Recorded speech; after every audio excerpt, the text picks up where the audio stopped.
Media mərkəzində çoxmərtəbəli binadan ev alan vətəndaşlarla bəzi tikinti şirkətləri arasında yaranan problemlərlə bağlı mətbuat konfransı keçirilib. Hüquq müdafiəçisi Ələkbər Məmmədov bildirib ki, Bakı şəhəri 3-cü yeni yasamal massivi Bünyazadə küçəsi 34B ünvanda yerləşən və tikintisi yarımçıq qalan binanın gələcək sakinləri dələduzluq yolu ilə aldadılıblar. Onun sözlərinə görə Kamran məhdud məsuliyyətli cəmiyyət, Şaiq və Şərur tikinti şirkətləri onları aldadaraq pullarını mənimsəyiblər.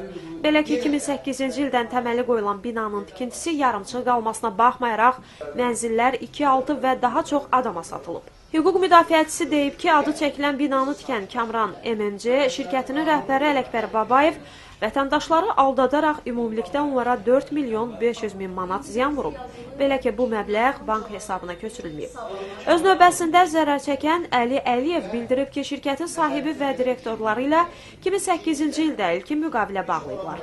İlkin müqaviləni bağlayarkən Kamran MMC-nin rəhbərliyi bizə bildirmişdi ki, 2 bloklu binanın bir bloku Milli Təhlükəsizlik Nazirliyinin əməkdaşlarına məxsusdur və heç bir problem olmadan bina 30 ay müddətinə tikilib başa çatacaq, deyə Əliyev əlavə edib.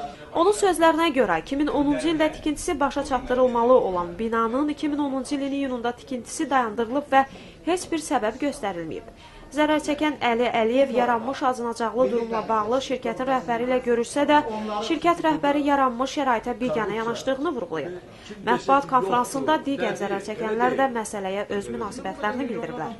Sonda onlar yaranmış vəziyyətlə bağlı dövlət başçısı İlham Əliyevə müraciət edərək tez bir zamanda şirkət sahibi və onun nümayəndələri barəsində ölçü götürülməsini, mənimsənilən pulların geri qaytarılması üçün köməklik göstərilməsini istəyiblər.